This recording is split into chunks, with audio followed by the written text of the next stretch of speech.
Hi everyone, welcome to Romance Stories. Before watching the video, please give me a like and subscribe. Thank you very much. In this lip reading challenge, the contestant wears headphones and must mimic the MC's mouth movements to confess to a contact on their phone. My prompt was, I like you. The movie queen on the other end of the line let out a cold laugh. I confessed to you 99 times and you refused. Now you finally remember how good I am? It's too late. The late affection of a trashy man is cheaper than dirt. But, she continued, if you insist on confessing, I might reluctantly reconsider. Give me 30 minutes to think about it, and don't you dare go silent on me. How about 30 seconds? I stammered. Fine. I've already grabbed my household registry, and I'm standing in line at the Civil Affairs Bureau. If you stand me up, I'll hang myself right here in front of the building. I was stunned. That night, the trending topics on social media exploded. I am Finn, an 18th tier artist packaged by my manager and stuffed into a live stream variety show just to fill a slot and act as a foil for the hot little idol of the moment. I had been trying my best to be invisible, intentionally losing games in the first round to avoid screen time so I could comfortably slack off at work. But in the final round, the lip-reading phone call challenge, the car flipped over. The popular idol, Chase, was a mess. In the previous challenge, he wore headphones and tried to read his teammates' lips, giving such nonsensical answers that the audience was howling with laughter. The entertainment value was peaked. After he struggled through the task, his fans were spamming the chat. Oh, he's such a dork. So cute. What a lovable idiot. Because the show was running short on time, I was dragged onto the stage to fill the gap. The director, looking to stir up drama, said, looking at Finn's expression, he clearly isn't convinced. He thinks he can finish the challenge in even less time. Let's see if he can do it. I had been dozing off when my name was called, and I looked up with a face full of confusion. What do you mean I'm not convinced? Old man, are you trying to kill me? The comments section went wild. Where did this 18th tier loser come from? Stop leeching off our Chase's popularity. Chase is one of a kind. Finn plays games like absolute trash and just drags everyone down. Is he really rolling his eyes at Chase? Bro, how do you expect to survive in this industry? LMAO, Finn looks like he's ready to dive straight into the underworld. He's so sleepy. He's a true office worker icon. Everyone leave him alone. The insults on the screen were scrolling so fast that even 8 eyes couldn't keep up. As a professional 18th tier slacker, being backstabbed like this was the final straw. I was pissed, and I decided to let a little bit of my crazy out. Everyone is a little bit crazy at work. We're all just doing our best to hold it together. Under the MC's watchful eye, I was blindfolded and told to scroll randomly through my WeChat contacts to pick a lucky winner. At that moment, I had no idea what kind of destruction was waiting for me. The crew took my phone and cast the screen onto the giant monitor. With my back to the screen, I was blissfully ignorant, mentally debating whether I should have hot pot or barbecue for dinner once I finished this shift. Before the MC could even introduce the challenge, the video call was picked up instantly. Alara, the movie queen, appeared on screen wrapped only in a bath towel, drying her hair. Her voice was sultry and magnetic, so the trashy man finally decides to call me. The audience gasped, and the director froze. My God, am I seeing things? Is that the untouchable movie queen, Alara? Usually, she's so private she won't even show a strand of hair, so why is she playing the towel seductress now? Look at those proportions, damn. Hello, I'd like to officially greet my new wife. I was drying my hair, barely dressed, and yet I picked up your video call instantly. Alara continued on screen. Think about that. Think long and hard about what that means. My teammate beside me was so shocked his jaw hit the floor. He didn't move for a solid 30 seconds. I started to get a bad feeling. Wait, I didn't accidentally connect to my bro, did I? If that barbarian is on screen without clothes, I'm finished. I tried to sneak a peek at the screen, but the MC caught me and forced my head back. My teammate finally snapped out of it and started mouthing words at me. To be honest, I didn't understand a thing. Words he just had some minor plastic surgery and was afraid to open his mouth too wide, so his lip syncing was completely unreadable. I watched him flail his arms and legs with a confused expression. My conclusion? He was possessed. I strained to read his lips and vaguely thought I saw him mouth, I love you, followed by a finger heart and some frantic pointing. As a veteran of countless variety shows, I immediately recognized the cliché trope. Ah, the confession challenge. I turned to the camera with total confidence and announced, "I like you." A simple lip-reading game was instantly transformed into a live, public confession. The studio went silent for 2 seconds. On the other side of the screen, Alara almost pulled a muscle from the shock. Then, she let out a low, soft chuckle. "Finn, I confessed to you 99 times and you refused. Now you finally remember how good I am." She sounded smug. If she had a tail, it would be wagging at the sky. "It's too late, you trashy man. Late affection is cheaper than dirt."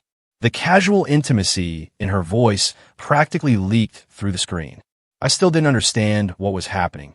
I just stood there like an idiot, waiting for the next instruction from my teammate. Her tone shifted. "But if you insist on confessing, I might reluctantly reconsider. Give me 30 minutes to think about it, and don't you dare go silent on me." Then Alara panicked. She tossed her hairdryer aside like a whirlwind, nearly knocking over whoever was standing off camera. "Wait, is 30 seconds okay?" Fine. 3 seconds. I've already grabbed my household registry, and I'm currently standing in line at the Civil Affairs Bureau. Hurry up. Actually, forget it. I'm coming to pick you up. If you stand me up, I'll hang myself right in front of the building. The comment section was instantly spammed into oblivion.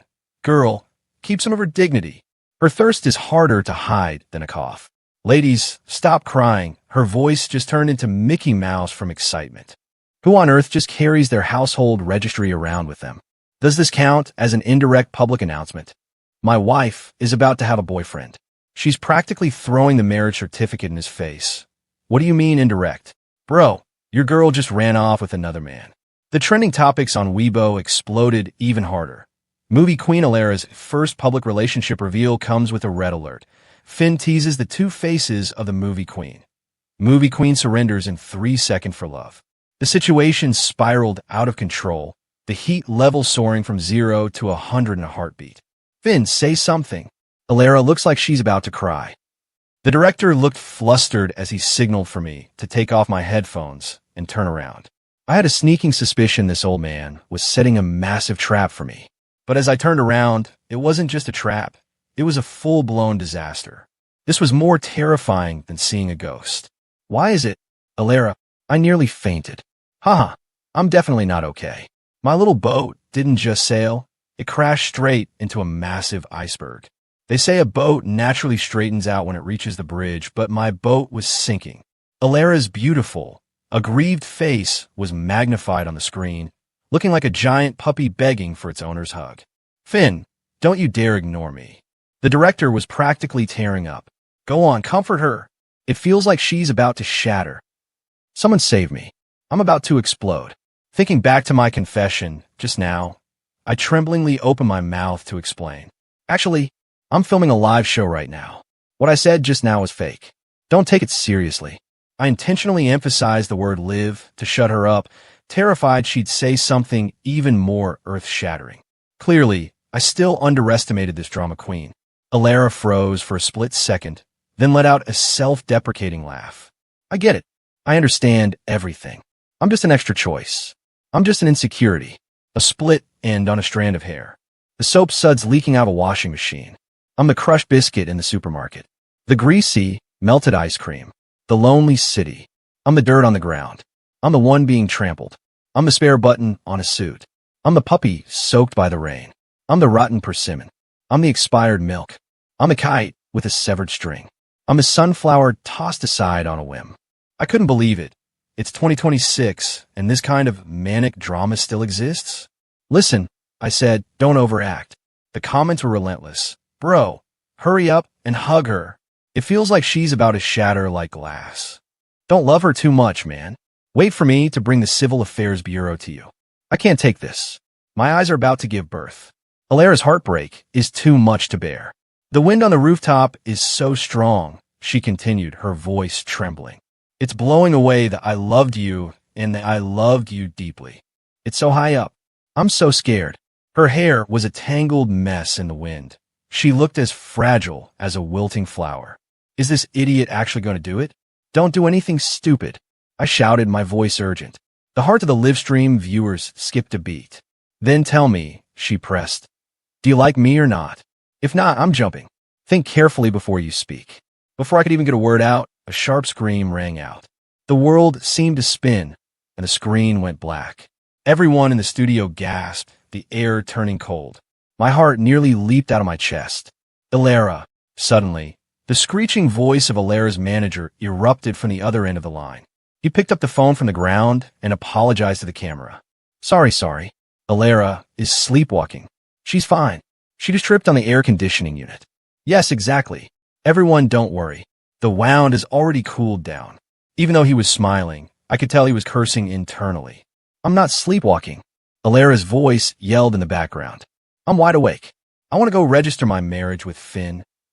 It seems her head is still a bit muddled, the manager stammered. I'm taking her for a neurological exam now. The screen cut to black. The last thing I heard was the manager's voice jumping 8 octaves. If I say you're sleepwalking, you're sleepwalking. Shut up. He sounded scarier than my own mother. After the recording ended, I was still in a daze. My manager called me, his voice shaking with excitement. He told me I was about to become a superstar. My follower count soared like a rocket, and I held the top spot on the trending charts. I was lightheaded. Honestly, I'd rather go back to being an 18th-tier artist who just fishes for a paycheck. I'm not the type to chase fame and fortune. I just want to live a happy, leisurely life. Even though I wasn't famous, my low status gave me freedom. I could travel every year, watch movies when I was bored, and stroll through the city. My manager even complained, accusing me of having a secret, ambiguous relationship with a movie queen and hiding it from her. I felt so wronged. It was just her being single-handedly insane. We really were just friends. The last time I spoke to Ilera was 3 days ago. She had another one of her episodes and confessed to me again. Hey, you crazy guy. Do you like looking at beautiful girls? Tell me. I'm 1.7 meters tall, I've got a killer figure, and most importantly, I have a heart that is hopelessly obsessed with you. I was speechless. Is she live streaming this or something? Just admit it. You're madly in love with me too. Don't force me to delete you. My God, it took every ounce of my mental strength not to block her right then and there. If you want to know how Ilera and I became so close, it was a total accident. I met her 3 years ago on a film set. Back then, I was playing a minor police officer with hardly any screen time.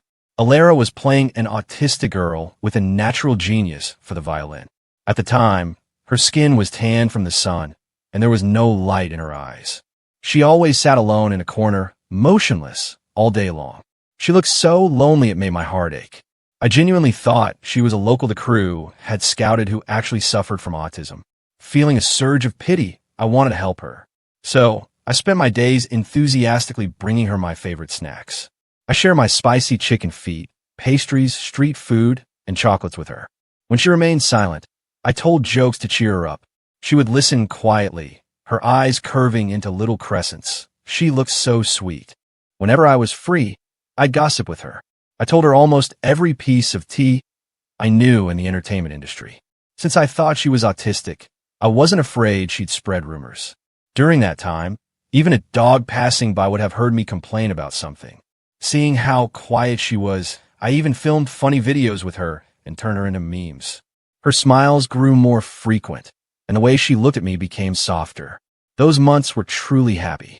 But time flies, and 3 months later, the filming wrapped. I couldn't bear to say goodbye to her. Before leaving, I gave her a violin. I hoped that in the days I wasn't around, music could add some melody to her lonely life. When it was time to part, I couldn't help but give her a hug.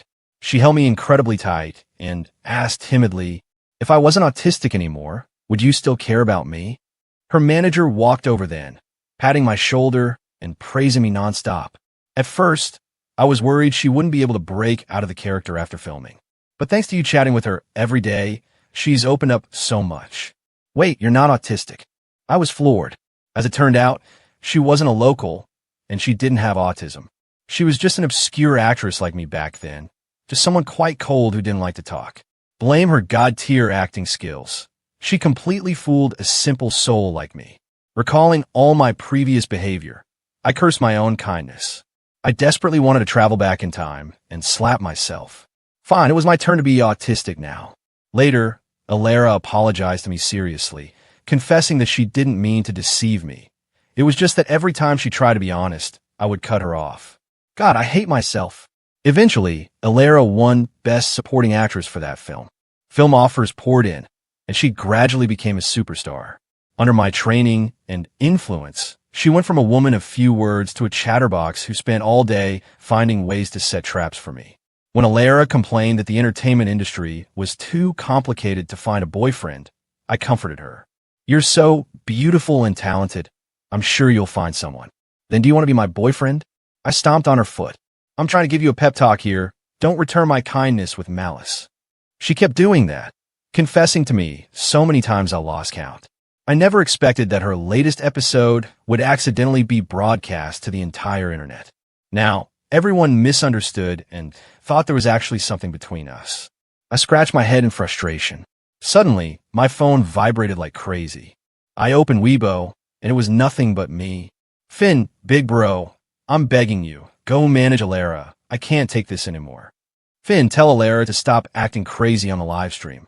I'm scared. Finn, for the sake of everyone's ears, go check out Alara's live stream. Tens of thousands of people were writing open letters, pleading with me to go into Alara's live stream to stop her erratic behavior. I looked at the screen with a face full of confusion. I knew nothing good would come of this. To avoid the storm, I chose to play dead and pretend I didn't see it. I was too naive. A moment later, fans started role-playing in my comment section. Street vendors, barbecue stall owners, breakfast shopkeepers, mahjong players, all sorts of weirdos and ghosts. They were even arguing over 3 or 5 cents in the comments. What a beautiful mental state. Fine. You guys want to play like that? The most ridiculous part was people writing fanfiction about me and Alara. The level of spiciness made me want to gouge my eyes out. Am I really that much of a scumbag in their eyes? I was genuinely afraid these wild netizens would do something reckless and get my account banned. I gave up, a fit of helpless rage. Go find her manager. Why are you looking for me?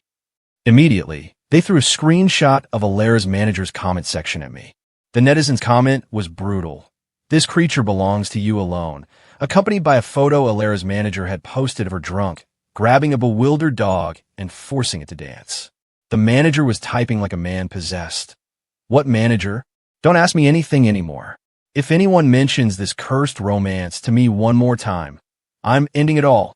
I could see he had completely broken down. Driven by sheer necessity, I finally entered Alara's live stream to salvage this train wreck. I wanted to see just how ridiculous it had gotten. The moment I joined, I was hit by her image. Alara, what on earth are you doing? Her eyes were rolling, glazed over with a drunken shimmer. 3 buttons of her shirt were undone, subtly revealing a hint of skin. Her entire aura carried a faint, stray elegance that made people instinctively want to protect her. Wait, what am I thinking? My heart skipped a beat instantly. I slapped my own forehead, quickly shutting down those wild thoughts. Then, I looked at her with pure disdain. Zero dignity. If she could have been considered beautiful or normal just a second ago, her next move showed me the true meaning of a soul-crushing assault. Perhaps love makes this moment gray. We were still as cold as before, feeling the leftover joy. Alara was lost in her own world, looking as heartbroken as if her husband had just run off with someone else. In my ears, it sounded like an old, sleepless ox relentlessly bellowing, accusing its owner of inhumanity. What a truly wicked voice. As she sang, she started playing The Moon Reflected in the Second Spring on the violin, the very one I had given her. Oh, my ears. I deeply regretted the decision to give her that instrument. Music hadn't illuminated her life. She was mercilessly trampling over music itself. Listening to her sing felt like paying for every sin I'd committed in the first half of my life. The fans in the live stream were ruthless. Only the first line was bad. The rest were unbearable. I'm crying. Girl, your acting is top tier and your looks are perfect, but your singing is a level 6, as in a level 6 disaster. If you want my life, just say so. No joke. I feel like my ears have been violated. Alara only got more enthusiastic as she sang. Fans began competing to send gifts, literally kneeling in the comments and begging me to stop her. I couldn't stand these people. They kept calling me good big bro and sweet-talking me until my cursed kindness flared up again. I connected to Alara's stream, and her eyes lit up with pure excitement. Finn, her eyes sparkled. Did you come to hear me sing? I did not. Don't talk nonsense. The heavy, suffocating atmosphere suddenly turned electric. I knew it. You're secretly in love with me, she said, actually looking a little bashful. I'm about to be laughed to death. You really think you know it all, don't you?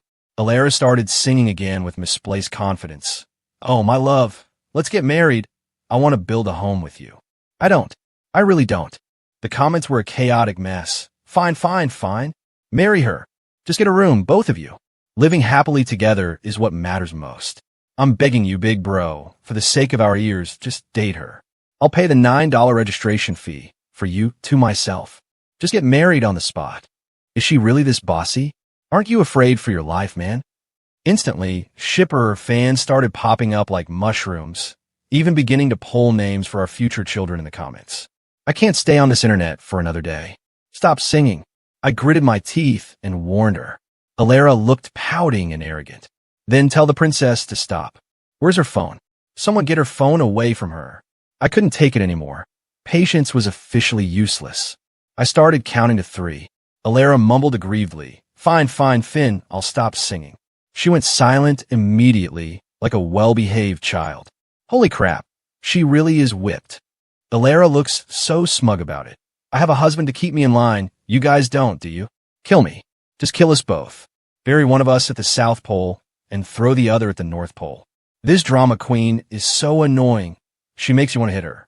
Alara tilted her head at a 45-degree angle, looking at the sky and letting out a long sigh. Then, she lowered her eyes and whispered, Finn, why don't you like me?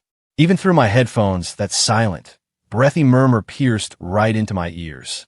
I froze, a strange, bitter pang rising in my chest. She often complained that I was a rock without a heart. I have a heart. It's just encased in a thick, hard shell. Others can't get in, and I can't get out. It's like being trapped in a cage. The comment section, never one to miss a chance for drama, saw Alara was drunk and started plotting. Sincere love never lasts. Only thirst-trapping wins hearts.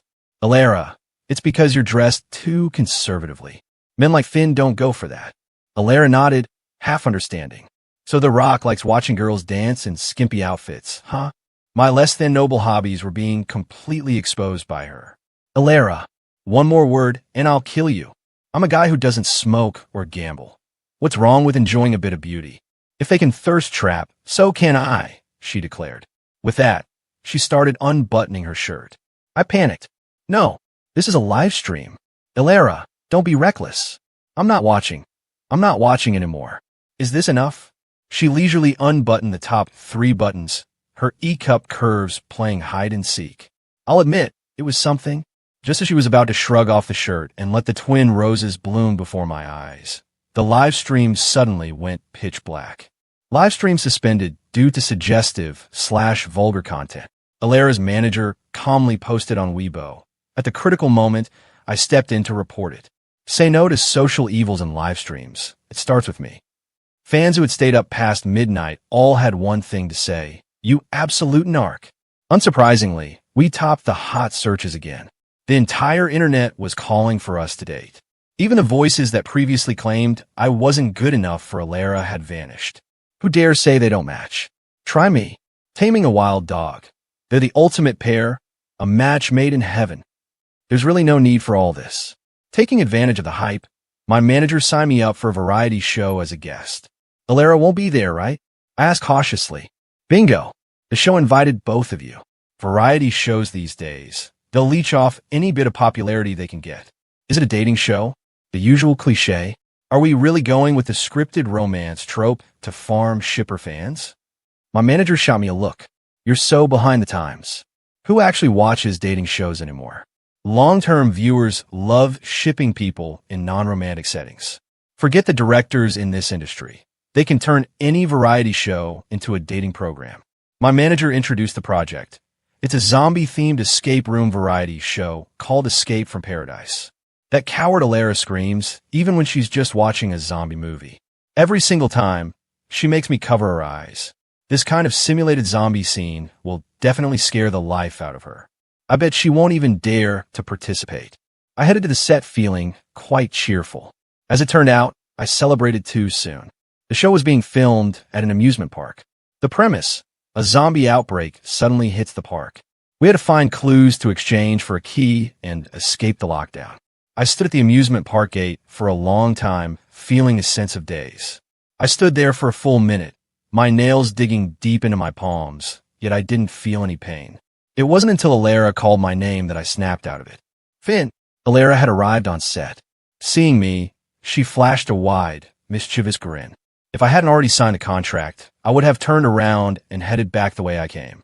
Alara was busy complaining to the director, her voice dripping with fake grievances. I told you I didn't want to come. I'm scared. The director forced me to participate, she continued, shooting me a look. He said he'd blackball me if I didn't. What a villain. The director, an innocent bystander catching stray bullets, looked like his eyes were about to pop out of his head. He never expected the dignified movie queen to shamelessly flip the truth like this. Right? I'm shameless. I'm unreasonable. Are you happy now? The director turned his back, muttering curses under his breath about how hard it was to earn a living when you have to eat dirt like this. Girl, stop overacting. You're ditching your friends the second you have a man? He secretly fumed. No one could outact her. She was making me feel nauseous. A total green tea girl, acting all pitiable in front of her husband. This girl was 100% artificial coloring. Even a hornet flying by would have to turn on its GPS to find its way around her fakeness. Just then, the hot young idol Chase walked over enthusiastically to greet Alara. I remembered that Chase had once admitted on show that he had feelings for her. Since Alara and I were standing so close, I figured I was about to get flamed to death. I instinctively tried to shuffle to the side. But just as I stepped away from Chase, Alara grabbed me by the shoulder and pulled me into her embrace, her breath fanning against my arm. What the? She held me tight while greeting Chase. Chase clenched his fists, trembling with excitement. Is he going to hit me? I shuddered. Instead, Chase let out a squeal like a hyperactive mole. Mom, my ship has officially sailed.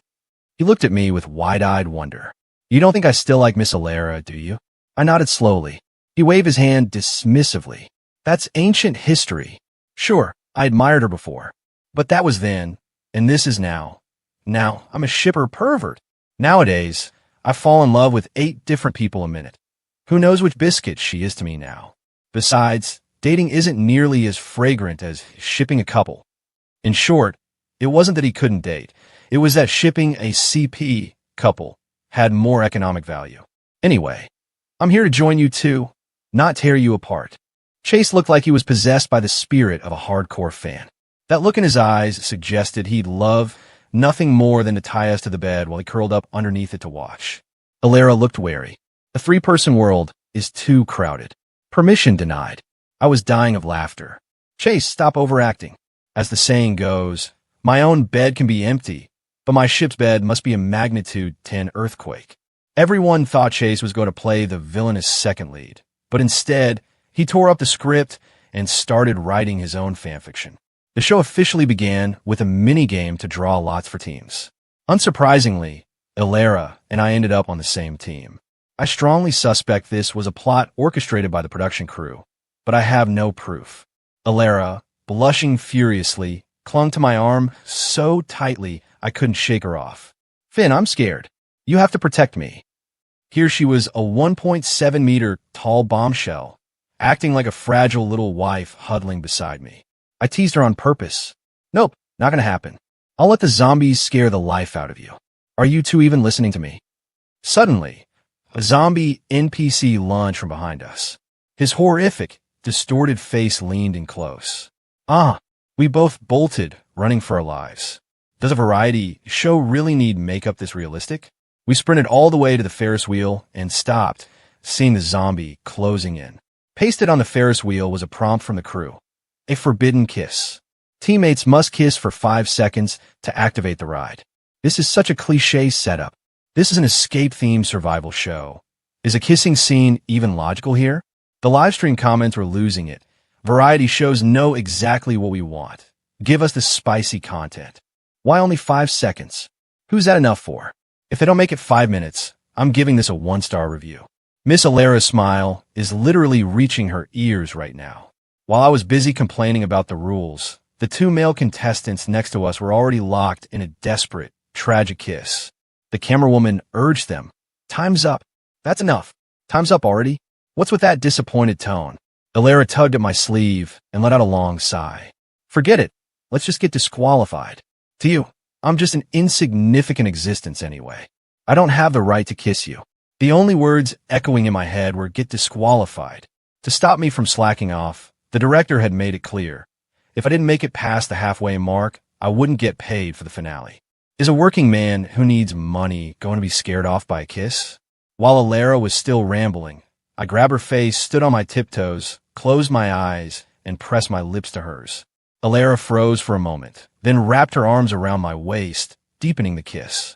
Sensing we had hit the time limit, I immediately pulled away and turned my head, her lips brushing against my cheek. I was panting, my face flushed red, not daring to look her in the eye. But the Ferris wheel didn't budge. The crew announced, "Not quite 5 seconds yet." What? That's total BS. Out of options, I had to kiss her again. Alara's eyes were brimming with laughter. "What are you laughing at?" I stepped on her foot as we kissed. At the very last second, just as a zombie was about to grab my arm, we were finally safe. The Ferris wheel slowly began to rotate, and I let out a breath of relief. Then, Alara spoke up abruptly. "What exactly is our relationship now? In my book, only lovers kiss. You kissed me, so you have to take responsibility. You have to date me." Her gaze was so intense it felt like needles pricking my back. Kissing is one thing, but dating? Isn't that getting a bit too ambiguous? I muttered weakly. Alara's expression instantly shifted to one of cold fury. Fine. You want to play it like that? This is on you, Finn. Don't you dare regret it." Before I could get another word out, Alara silenced me again. She literally swallowed my protests in a kiss. By the time the Ferris wheel came to a halt, my brain was starved of oxygen and my head was spinning. She didn't shy away at all. She just grabbed my hand. Dating is too ambiguous? Fine, let's just hold hands then. This crazy girl is completely unreasonable. The chat was peaking. "Girl, take it easy. Your husband is about to pass out from lack of oxygen." "Finn is so adorable. I officially declare him my husband. He's so obedient, I need to go grab a bucket of ice water to calm down." I have no idea where Alara found the fake blood and makeup kit, but in no time, we had both transformed into zombies, painless and effective. We decided to lie flat by blending in with the actual zombie horde. A zombie NPC stared at us, eyes wide. Guys, why do your costumes look different from ours?" "We're special guest zombies," Alara said with a straight face, talking absolute nonsense. "That's right," I chimed in, starting my bluffing routine. "We're actually hidden NPCs that trigger clues. The zombie team can only win by intercepting the clues the other guests find. Trust us, we've got insider info from the top." The NPC zombie scratched her head. "Really? But thanks to our elite gaslighting skills, the two of us were soon leading the zombie pack. While the other contestants were running for their lives and sweating over missions, we were leisurely strolling around. While others were being surrounded by zombies, we were sitting on the sidelines, casually collecting the loot. We reached the end simply by slacking off and scavenging. Just as the head zombie NPC handed the final clue to me, Alara moved like lightning and finished her off to claim the win. The head zombie stared at us, devastated. "I thought we were the winners together. We were like sisters, and you played me? All the love and time I spent on you. I've given my heart to the wrong person." The show's popularity hit an all-time high. I couldn't even count the number of trending topics with my name on them. But just as I was enjoying the peak of my success, a black material scandal about me suddenly nuked the trending charts. In the video, a middle-aged man in tattered clothes, dragging a lame leg, lay pitifully on the ground, begging incessantly. Finn, I know I'm a disgrace to you, but I'm still your father. Please, I'm begging you to save me. I'll kneel to you." My father had posted a long, scathing expose accusing me of living a glamorous life while lacking any sense of filial piety. He claimed I refused to support my parents, leaving him to scavenge for trash every day to survive, ignoring him while he was sick, and refusing to pay for the medical treatment he so desperately needed. In the post, he recounted the immense hardships of raising me alone. How he supposedly scavenged for trash with his disabled leg just to put me through school while enduring the mockery of others. He claimed that once I made it big, I didn't just forget his sacrifices. I supposedly kicked him out of the house because he was an embarrassment to my new life. As I read, tears fell onto my phone screen. I was shaking with pure rage. Father, why won't you just let me go? My phone was still open to our chat logs from a week ago. You little brat, you're really not giving me the money? Just like that low-life mother of yours, you need to be taught a lesson. Don't blame me when I ruin your career. The scandal created a massive wave, escalating until it even hit the mainstream news cycle. The comments section was drowning in vitriol directed at me. My God, did a dog eat Finn's conscience?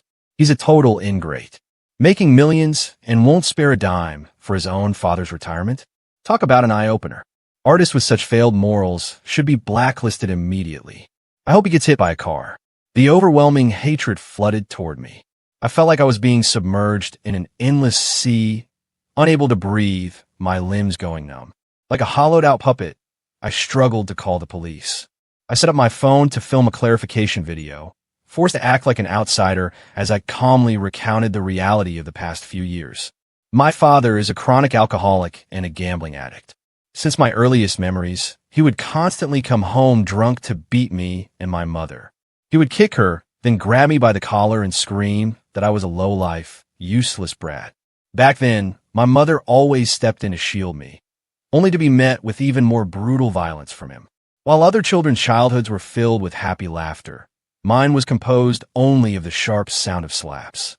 For the longest time, my world was nothing but endless suffering and insults. When I was 9, my mother dressed in her cleanest clothes and took me to an amusement park. It was the first time I had ever been to the place described in my books. It was so beautiful, so much fun. She smiled and played with me to make me happy. She watched me on the carousel, tears streaming down her face. She looked away, her split lip trembling, speaking in a voice that barely made a sound. Finn, take good care of yourself. Then, she turned her back and vanished from my sight. I knew she was leaving me, but I didn't blame her. I just remember that night, being beaten by my father until I blacked out from the pain. To him, he had simply lost a maid to bully. To me, I had truly lost my mother. In my dreams, she would come back to take me to a new home, one without beatings where I didn't have to walk on eggshells around my father. Everything was so beautiful there. There were times I wished so desperately for that dream to come true. But reality was cruel. When I was 13, my father lost a bet, and the debt collectors came knocking. He pushed me forward to settle his debt. Even the debt collectors called him an animal, willing to sell his own flesh and blood. They broke one of his legs then. From that point on, his temperament became even more volatile. The neighbors saw how pitiful I was and would always call me over for dinner. Watching how they treated their own children, I finally learned the truth. The bond between parent and child isn't supposed to be maintained through humiliation and violence. Parents are supposed to love their children. To escape that cage, I studied with everything I had, never daring to slack off for a single second. My efforts weren't in vain, and I successfully got into university. But my father held all my documents hostage. He demanded 20,000 yuan before he'd let me go. If not, he threatened to sell me off as a husband to a simple-minded woman in the village. During that time, I even considered a murder-suicide. I thought I might live under his shadow forever. At my lowest point, the neighbors pooled their money together, raising the 20,000 yuan to help me escape. The little girl from next door handed me her piggy bank and hugged me tight, her voice choking up, "Finn, don't ever come back." The ink on the promissory note I signed that day was blurred and smeared by my tears. I will never forget their simple, honest smiles as they saw me off at the bus station. During university, I spent every waking moment trying to earn money. Later, through a stroke of luck, I stumbled into the entertainment industry. When my father realized I had the potential to make money, his demands grew into the lion's maw. It started at 10,000 or 20,000 yuan, then escalated to 200,000 or 300,000, until recently when he demanded 1,000,000. His greed was a bottomless pit that could never be filled.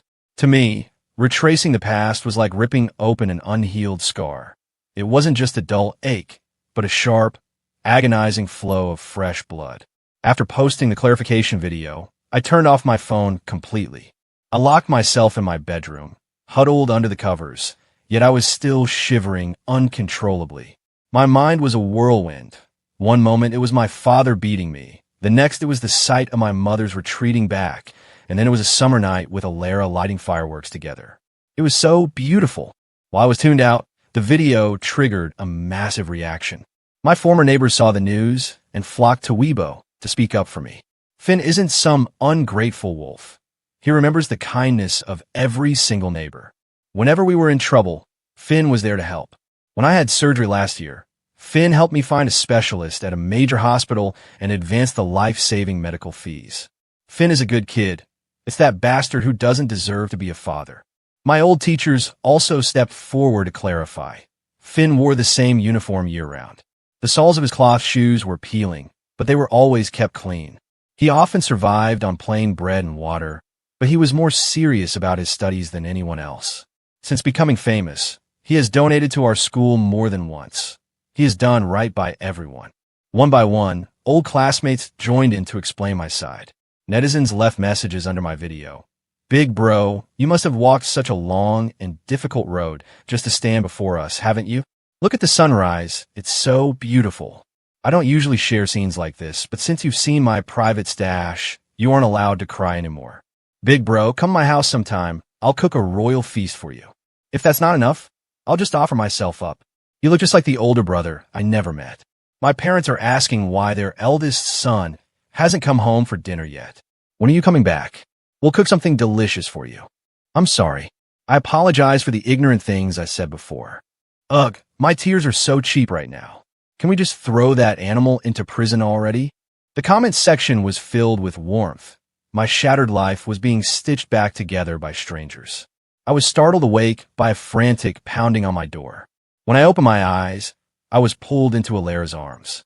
My nose was filled with the scent of the cold air clinging to her. She had rushed back from abroad, heading straight to my house the moment her plane touched down. I'm sorry, Finn. I'm late, she said, her voice thick with regret. She hurriedly cupped my face, checking me from head to toe before letting out a sigh of relief. Thank God you didn't do anything reckless. She pulled me back into her embrace, gently stroking my back. That sensation brought me a strange, profound sense of peace. I felt a bit dazed. Why are you here? I didn't even realize my voice was trembling. She stroked my head, her voice tender though her eyes were already rimmed with red. I came to see if my rock was eating properly, if he was sleeping well, if he missed me just a little bit more. I did. I answered instinctively. Then, shaking my heavy head to clear it, I corrected myself. I didn't. Alara suddenly leaned in close, her forehead pressing against mine. You have a fever. I'm taking you to the hospital. She anxiously tried to help me up, but I pulled back. No hospital, I muttered, clinging to her arm. Alara consulted a doctor over the phone, gave me medicine, and stayed by my side every second to nurse me. She rubbed my back, humming softly to lull me to sleep. When I woke up, she was lying beside me, looking exhausted. I reached out, intending to touch her tired brow. Just an inch away, I faltered and stopped. Alara opened her eyes and caught my hand. She pressed my palm against her cheek. If you want to touch me, then touch me. What are you afraid of? Extreme fatigue made her voice raspy. I tried to withdraw my hand, but she gripped it tight. She pulled me into an embrace. Her breath was shallow, and my skin felt like it was on fire. Alara let out a shaky laugh. You love me, so why won't you just admit it? Who loves you? Don't talk nonsense. Before I could finish, Alara cut me off. If you don't love me, why is your front door code the date we first met? If you don't love me, why do you cherish every single gift I've ever given you? If you don't love me, why is the photo of us watching fireworks sitting on your nightstand? If you don't love me, why did you run to the hospital and stay by my side for a day and night when I had that on-set accident? Not even stopping to change out of your slippers? Do you dare tell me that isn't love? Alone, crystal-clear tear rolled down Alara's cheek. Under her barrage of questions, I fell silent, my throat tightening. You don't love me? Alara held me, so tight it felt like she wanted to merge me into her very soul. You rock. You know you're lying, don't you? Tears blurred my vision as my heart throbbed with pain. I did love her. I loved her so much, and I had for a very long time. But Alara was so perfect. How could I ever be worthy of her? Back in college, someone told me that my family was a bottomless pit. They said no woman would ever want a man with a family like mine. My first love ended right then and there without a fight, leaving me with the belief that I simply didn't deserve nice things. Humans instinctively reach for beauty, yet we are terrified of losing it. That's why, every time Alara confessed, I chose to run away and lie to myself. Perhaps just friends was the best conclusion for us. Alara tilted my face up, using her thumb to brush away my tears. You rock. No matter what anyone else says, I love you. I love your soul. I love your character, and I love your flaws. There are so many people in this world who love you. It's okay if you won't admit you like me yet. I'll confess 100 times, 1,000 times, 10,000 times. After all, we have a lifetime ahead of us. My tears fell involuntarily, my heart aching with a bitter sting. Am I really worth it? She looked into my eyes and answered with unwavering certainty. My Finn deserves every beautiful thing in this world. I threw my arms around her neck and sobbed uncontrollably.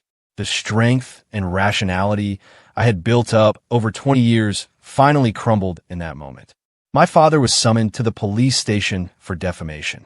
He sat there, screaming and cursing at me in a drunken frenzy. The police eventually sent him for a psychiatric evaluation. Due to his years of heavy drinking, the alcohol had severely damaged his brain. He was already showing signs of mental instability. Look at Finn's expression. He had yelled earlier during the scandal. He's definitely not convinced. He thinks he can finish the challenge in less time. Let's see. Fine, I thought. How much do you want? 2 million? No, let's make it 3 million. I had him admitted to a psychiatric hospital in the northern part of the city. The moment he stepped inside, the orderlies restrained him. He screamed in confusion. What are you doing? Let me go. The doctor administered a sedative. His eyes bulged as he slowly slumped down. I smiled and waved at him. Goodbye, father. Spend the rest of your miserable life in there. Die a quiet death. I heard that the man in the bed next to him was a criminally insane murderer. Heaven help me. I hope that's true. As I walked out of those heavy gates, I had never felt so light. It was as if a physical weight had been lifted from my entire body. I waved goodbye to the dark half of my life. I reached out and pulled Alara into my arms. I leaned down and kissed her forehead. She pointed to her forehead, then her cheek, then her lips. I want one here too. And here, and here. You really are greedy, aren't you? The sunset stretched our shadows as we walked hand in hand. The sun dipped into a sea of orange, and the evening breeze bathed itself in the warmth of our reddish gold love. The story ends here. Thank you for listening.